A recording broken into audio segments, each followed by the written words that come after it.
Então, a etapa de teste de oferta é uma etapa mais chatinha, é sim a etapa mais complicada, porque é a etapa onde a gente perde dinheiro. Então, porra, perder dinheiro nunca é legal. Por conta disso, desde lá 2022, eu já testei N formas de pegar a oferta ali e testar ela, né, a mais assertiva.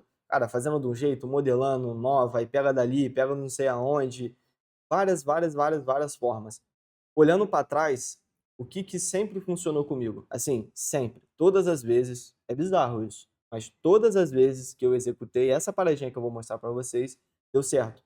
Mas aí faltou, né, algum direcionamento, eu não tinha ninguém para me falar isso, ninguém para mostrar isso, eu simplesmente não parei e olhei para trás para ver o que que eu tinha feito. Então por isso que eu falo para vocês que é tão importante ter essa análise, né. Quando eu parei e olhei para trás, vi: "Pô, mas quando eu acertei das vezes que eu acertei de fato uma oferta, como que eu escolhi ela? Como que eu cheguei até a decisão de: 'Cara, é essa oferta aqui que eu vou testar'? O que que elas têm em comum?". E o que que elas tinham em comum? Todas elas, eu identifiquei um gap de mercado e trouxe algo validado dos Estados Unidos para cá. Então, foi exatamente esse processo que eu usei nessa oferta aqui em janeiro, né, 14 dias, a gente conseguiu fazer 1 milha rodando aqui no Brasil. Então, aqui eu gosto de usar o Airtable, né, para poder planilhar tudo, dia 13 de janeiro, e aí quando fecha o dia 14, 1 milha de faturamento com o ROAS de 2,52. Isso aqui só contando o front, não conta a parte de call center, porque tinha call center também. Então, com o call center, foi mais uma graninha que chegou. A gente fechou em esses 14 dias, ficou 1.200, algo assim. Então, qual que é o ponto central, né? Comecei a refletir do porquê isso funciona. Porque, assim, essa é uma parada que o Kaique ensinava isso, rapaziada. O Kaique Janizewski, era isso que ele ensinava e era isso que ele aplicava. Ele pegava as ofertas lá do Bank e trazia aqui para o Brasil para rodar. Mas por que que isso funciona, cara? Porque a gente não cria desejo, a gente canaliza ele. Essa é uma frase do Eugênio. Eu vou falar muito do Eugênio ao longo dessa explicação aqui dessa aula, porque ele é minha base. A minha base de copy vem desse cara, e inclusive eu recomendo que vocês leiam o livro dele, né, O Brutor de Vertise. É muito bom. A gente não cria desejo, então a gente não precisa ficar aqui pensando, porra, como que eu vou criar desejo na pessoa? O desejo já existe. Então todas as ofertas aí que já escalaram muito, elas já bateram no desejo que várias pessoas têm. Porque cada um de nós aqui, a gente tem um desejo. E pode ser, né, acredito eu, que todo mundo está aqui com um desejo em comum, fazer mais dinheiro. Então, a gente tem esse desejo é grande o suficiente, tem um número de pessoas suficiente dentro dele. Pense dessa forma. Imagine que a gente tem assim, ó, vários potinhos de desejos. Tem desejos que são menores. Às vezes o desejo de aprender a tocar violino, cara, é um desejo menor, mas tem uma quantidade de pessoas aí que quer aprender a tocar violino. Pô, o desejo de fazer mais dinheiro, pô, é um desejo já bem maior. O desejo de emagrecer já é um desejo bem maior. Então, esses desejos a gente não cria eles, a gente jamais vai conseguir criar eles sendo os peixinhos que a gente é, né? Só se a gente se tornar um tubarão. E tudo vai estar muito envolvido com o medo de morrer sozinho, né? O medo de morrer sozinho e a segurança de ter alguém, a pessoa ficar ali contigo e acabar não te largando. Então é você conquistar alguém e não morrer sozinho. A ponta final, quando você vai indo no porquê, do porquê, do porquê, a gente chega nisso daí. Mas por que que eu tô dando esse contexto para vocês? Porque quando a gente vai lá nos Estados Unidos, em que é um mercado muito mais disputado do que o nosso, quando eu falo isso, é nesse sentido aqui, ó. No Brasil, se você pesquisar, isso eu fiz hoje. Se você pesquisar tipo 2 com a biblioteca filtrando, só aqui para o Brasil, a gente tem 2.300 anúncios rodando.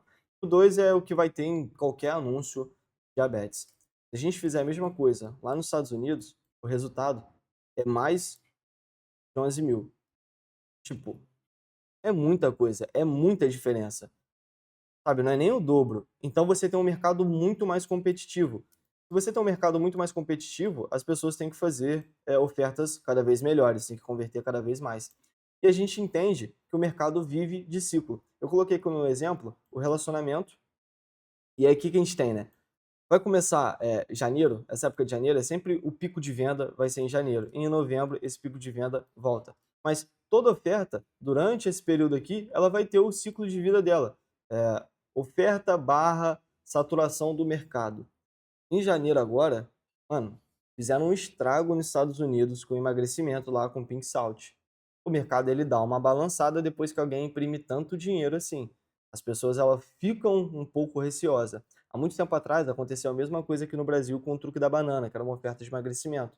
O mercado ficou bagunçado depois que escalaram tanto o truque da banana.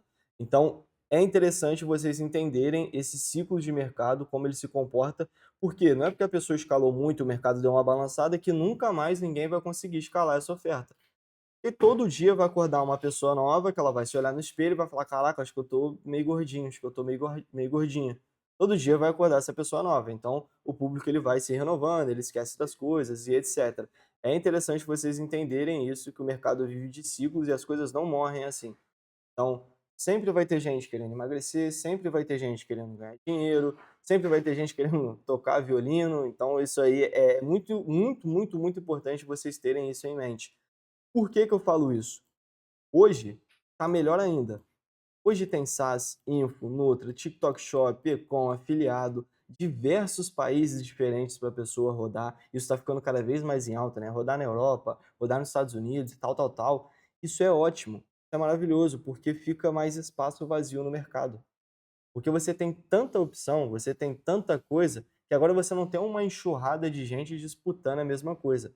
Antigamente, esse mercado aí que vocês veem hoje para achar VSL nos Estados Unidos, era assim no Brasil, cara, era uma loucura. No Brasil era oferta nova o tempo todo, o nego acertando muita coisa, mas tinha muita gente com um público que era relativamente pequeno, né? O público do Brasil comparado ao americano a nível de compra, ele é bem menor. Então quando você tem rapaziada indo para a Europa, rapaziada indo para os Estados Unidos, muita gente ao redor do mundo, Info, Nutra, SaaS, porque o cara que compra Info, né, o público que compra Info, ele compra Info. Ele não compra Nutra. É muito engraçado isso, não é o mesmo público, não é a mesma pessoa. Então isso abre mais oportunidades no mercado. Mas o que que eu acredito que vocês também têm um pouco desse pensamento, que é: "Cara, mas se não tem ninguém ali, é porque aquilo ali não dá dinheiro, então é porque não é bom". Se tá todo mundo falando de Nutra nos Estados Unidos, então eu tenho que ir para o Nutra nos Estados Unidos. Tá todo mundo falando de tal coisa, eu tenho que ir para tal coisa. Pô, se fulaninho saiu do mercado, é porque aquele mercado ali tá ruim. Cara, se todo mundo saiu do Brasil, é porque o Brasil tá ruim, o Brasil vai acabar, o Brasil vai falir. Não é bem assim. Você lembra que eu falei aqui no início? A gente não cria o desejo. Cara, a gente não cria o desejo existe, a gente só canaliza ele. Então o desejo do brasileiro, da brasileira de emagrecer, ele vai continuar. O desejo do brasileiro de resolver o problema deles de disfunção vai continuar, irmãos. O problema é gigantesco, é uma dor enorme. O problema deles de diabetes vai continuar. Então, esses problemas, eles não desaparecem. A gente tem essas oportunidades de mercado e sempre foi, quando eu identifiquei o mercado que tem um desejo latente, tem um desejo existente, tem uma dor ali que é muito forte, ninguém estava aproveitando isso, ninguém estava olhando, foi os momentos que eu consegui fazer mais dinheiro. Então, o meu grande jogo na hora de escolher qual oferta eu vou rodar, eu vou testar, é ter essa visão pensando em gaps de mercado. É onde ninguém está olhando. E agora está ficando cada vez mais fácil isso, porque você tem uma dispersão muito grande. Então, sai um pouco de olhar o que, que os anúncios que nego que quer vender curso para vocês está falando, coloca uma visão mais de cima e olha o mercado como um todo. Tenta entender, cara, aonde ninguém está olhando, mas eu sei que tem dinheiro. Porque tem dores que vai mudar, cara, vai mudar. Então, sempre que eu consegui acertar na veia, nadar de braçada mesmo, foi quando eu parei e olhei: "Porra, esse mercado aqui tá um gap, tem um gap aqui, tem uma oportunidade aqui". Porque ninguém tá rodando nada aqui, eu sei que esse pessoal deseja resolver o problema deles e ninguém tá aproveitando isso. Cara, se eu colocar uma oferta minimamente boa, a coisa vai funcionar. Então, essa é a principal coisa que eu quero passar para vocês nessa aula aqui hoje. É vocês entenderem aonde ninguém está olhando, aonde o mercado está deixando de lado, porque tem diversos gaps por aí. Tem muito gap no mercado hoje, porque se criou muita oportunidade, muita coisa nova. Sai um pouco dessa visão de seguir tudo que fulaninho está fazendo. Criem esse... Porque ninguém consegue fazer tudo ao mesmo tempo. A grande realidade é essa, é nisso que a gente ganha. Tipo, o cara pode ser enorme, ele pode ter uma empresa gigantesca, mas ele não vai conseguir rodar todas as coisas em todos os países ao mesmo tempo. Então você não precisa necessariamente rodar a mesma coisa que ele só porque, pô, tu gosta do cara. Boa, então a gente vai chegar lá. Os Estados Unidos vai ser sempre a nossa principal referência. Por que que eu falo que os Estados Unidos é sempre a nossa principal referência? porque lá é onde a gente tem um maior volume de competidores. Onde se tem um maior volume de competidores, naturalmente vai ter as melhores, né, vão existir as melhores ofertas. É oferta e demanda. Se você tá ali, cara, tem oferta nova o tempo todo, oferta nova o tempo todo, nego tem que ficar brigando por melhor mecanismo, a melhor explicação, o mercado vai se sofisticando mais rápido. É tipo, quem é de cidade pequena aí sabe muito bem como que é, né, quando tem algum serviço, alguma coisa, um serviço de internet, por exemplo, na qual só tem uma empresa que domina a região, pô, o serviço vai ser uma merda, porque foda-se, só tem ele não precisa se preocupar tanto com a qualidade. Agora se você tem vários concorrentes, eles vão ficar brigando ali por preço, por qualidade e tal, tal, tal. Então os Estados Unidos ele vai ser sempre a nossa principal referência, independente do mercado que a gente escolha rodar. "Ah, mas eu vou rodar Brasil", vai olhar os Estados Unidos. "Mas eu quero rodar na Espanha", vai olhar os Estados Unidos. "Cara, eu quero rodar na Argentina", Estados Unidos. Ele é a nossa principal referência da gente entender ali quais ofertas estão escalando e tal, tal, tal. A explicação é essa, né? Você tem um volume muito maior. Mas é importante sempre, sempre, sempre levar em consideração o contexto atual, né? O contexto cultural, perdão. Por quê? Nos Estados Unidos, por exemplo, eles têm diversas peculiaridades, por assim dizer. Então, se você não entender o contexto cultural deles e o contexto cultural do país que você está indo, tem o risco de você fazer uma burrada gigantesca. Burrada, assim, enorme. E acontece. Se a gente der mole, por exemplo, vou contar uma burrada minha aqui que eu já fiz pra vocês. Eu tinha uma oferta de prosperidade que ela era toda a linhagem dela era católica, uma oferta 100% católica.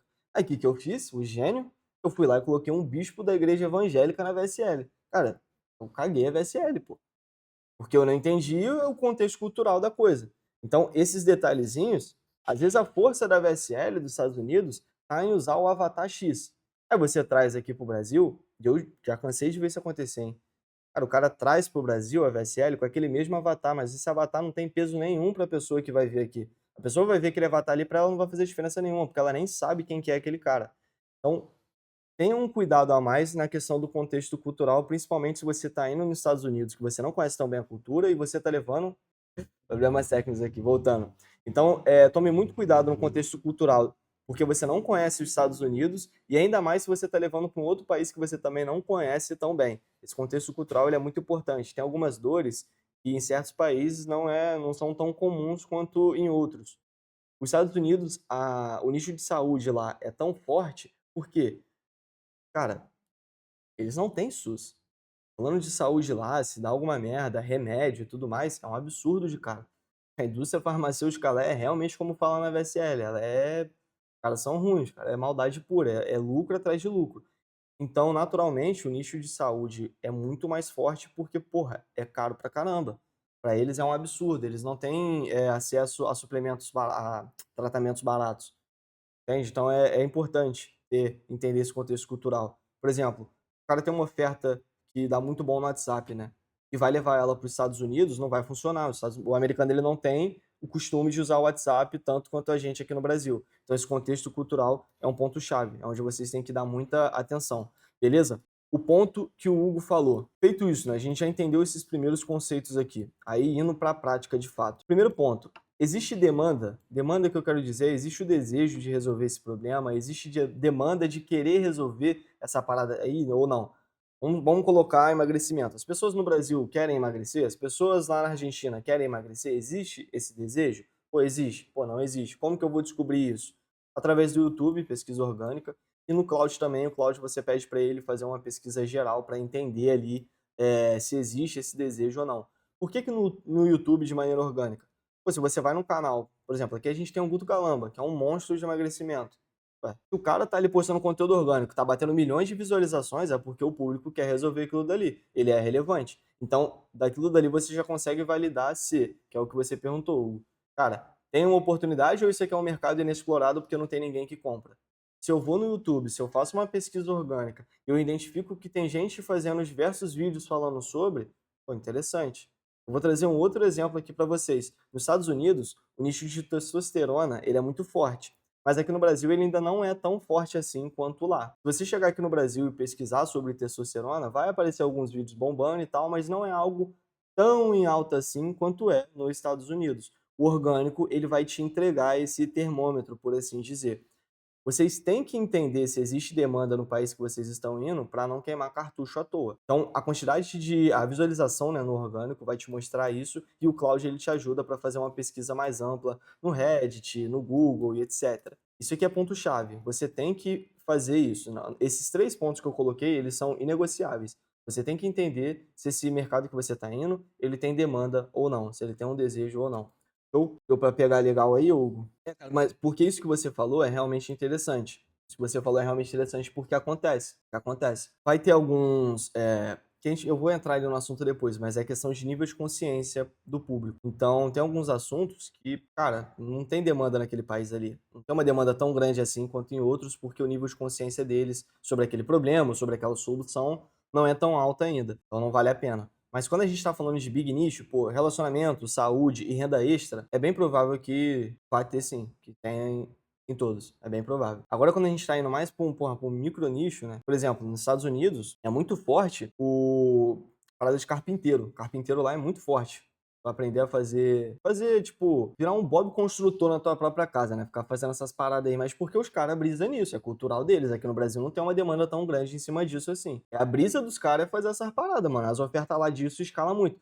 Nos Estados Unidos também, os caras têm uma parada que é de pra. Pô, esqueci o nome, cara. É tipo fim do mundo. Esqueci o nome agora. Mano, escala muito. Escala muito. É, essa parada aí mesmo, Rodrigo. Essa parada aí mesmo, sobrevivência. É isso aí.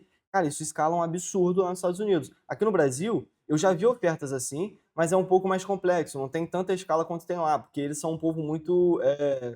Eles são muito conspiracional, né? Então, isso é o quesito cultural. E aí, quando você vem, além desse quesito cultural, entende se existe uma demanda ou não, você já consegue filtrar bem se aquele mercado vale a pena ou não vale a pena você entrar nele. O YouTube é o melhor lugar. É você ver visualização. Pô, há quanto tempo está o mercado e se está tendo visualização? Se o cara está viralizando vídeo no orgânico é porque tem gente ativamente pesquisando sobre aquele assunto. Pesquisou no orgânico. O cara tá pegando ali milhões de views. É há poucos dias, é há pouco tempo. E, pô, não tem ninguém rodando nada, vendendo nada. Cara, o público tá no momento certo para você conseguir vender algo para ele. E aí é o ponto 2 que a gente vai entrar, né? Vamos lá. Você olhou nos Estados Unidos, né? A gente entendeu, recapitulando um pouquinho, a gente entendeu que a gente não cria desejo, que a gente canaliza ele. Então, a gente já também entendeu que o mercado vive de ciclo. Então, se algo parou de vender, não é porque ele vai parar de vender para sempre. Não acontece, não é assim. Emagrecimento vai sempre vender, relacionamento vai sempre vender, todas as coisas vão estar sempre vendendo, o mercado só vai sofisticando. Então a gente entendeu que o mercado vive de ciclo, a gente entendeu que o nosso principal desafio na hora de escolher uma oferta é identificar aonde ninguém está olhando, é onde tem o gap de mercado, vamos chamar assim, aonde está o gap de mercado. Principalmente agora que ficou muito fácil, porque tem muitas opções e ainda tem a questão da globalização, né? Ficou muito mais fácil rodar na Europa, rodar nos Estados Unidos e etc. Então, se criou ainda mais espaços vazios. Já entendemos tudo isso, os Estados Unidos é a nossa principal referência, achamos uma oferta lá que a gente gostou, achou interessante e queremos trazer ela, vou dar o exemplo aqui, o Brasil. Fizemos o primeiro ponto. Existe demanda? Pô, existe demanda. Vou dar um exemplo aí de algo que está bastante alto nos Estados Unidos e está começando a se criar essa demanda aqui no Brasil, que é Lux Max. Lux Maxing. Isso, Lux Maxing. A parada aí de você fazer, o homem fazer a parada no rosto, pra poder ficar mais bonito e tal. Isso tá começando a criar uma demanda aqui no Brasil. Então a gente vai no YouTube, começa a ver que tem alguns vídeos ali. Pô, voltando, eu tava falando, dando um exemplo, né? Como se a gente tivesse pegado a oferta de Lux Max lá pra ver se tem demanda. Pô, tá começando a ter uma demandazinha no Brasil. Aí a gente vai pro ponto de alguém tá escalando ou já escalou forte algo parecido. Isso aqui é um ponto-chave para responder também essa pergunta que você trouxe, Hugo. Por isso que eu falei que essa pergunta ela é muito pertinente, porque a gente tem que trabalhar, a gente trabalha 2 vezes para tentar matar isso, para tentar entender se de fato. Porque assim, a gente não pode estar inventando moda. Porque lembra que a gente falou lá em cima, a gente não cria desejo. Então a gente tem que estar sempre com essa pulga atrás da orelha, no sentido de, cara, eu tô inventando moda? Eu tô aqui querendo. Isso é reinventar a roda. Eu tô tentando criar desejo, vender algo que ninguém tem nem vontade de comprar, porque isso é muito difícil de fazer, para não dizer impossível. Então esse ponto é muito importante da gente olhar o orgânico para ver se está tendo ali uma demanda ou não e depois vir para o pago para entender se já está escalando, se alguém já está escalando o negócio, ainda está escalando ali ou se escalou recentemente, há 1, 2 meses. Trazendo um exemplo de LuxMax, eu estou vendo que tem alguns caras que estão começando a testar. Aí é interessante, aqui no Brasil, aí é interessante você ficar de olho ali e ir acompanhando eles.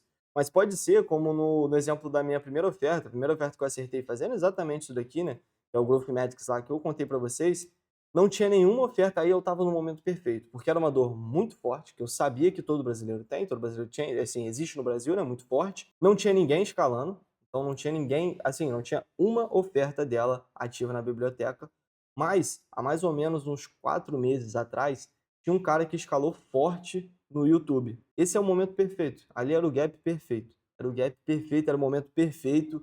Tudo encaixou, estava tudo maravilhoso. Porque é um mercado que tem muita demanda, não tem ninguém escalando no momento e alguma pessoa escalou um tempo atrás. Ou seja, tem escala suficiente para fazer. Tem dinheiro, mas não tem ninguém aproveitando. Porque isso acontece. Isso lá em 2022, imagina agora. Agora tem muito mais oportunidade. E foi a mesma coisa que eu fiz aqui também.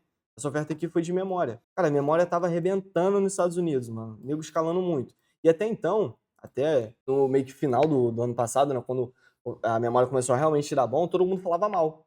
O pessoal não gostava de memória nos Estados Unidos, falava que era um nicho fraco, tal, tal, tal, tal, tal, tal. Então, assim, até mesmo nos Estados Unidos, era algo novo que estava começando a escalar. No Brasil não tinha nada, não tinha nenhuma oferta de memória aqui no Brasil. Não tinha nada, era tudo mato. Só que eu sei que eu comecei a fazer a pesquisa nativa e eu vi que tinha bastante vídeo, documentário sobre, que aqui tem muitos casos de Alzheimer, né, e fazendo com o cloud. Ele me entregou os dados, né, de forma estatística mesmo, bonitinho, que tem muito caso de Alzheimer aqui no Brasil, que é sim algo relevante, tal, tal, tal. Então eu falei, porra, faz sentido. Por mais que não tenha ninguém escalando agora e ninguém escalou recentemente, pelo contexto que eu tive, tanto do YouTube, tanto do cloud, eu falei, vale a pena o risco, eu vou arriscar. Mas pode ser que vocês consigam ter um sinal ainda mais verde, de no orgânico ter algo interessante, falando que está tendo uma demanda legal, o cloud também te formar com os dados estatísticos ali da parada, que é interessante, que tem mercado, e você chegar aqui olhando no swipe, olhando na biblioteca de anúncio, e ver que ninguém está escalando agora, mas já escalaram isso recentemente. Recentemente, assim, uns 3 meses, 4 meses.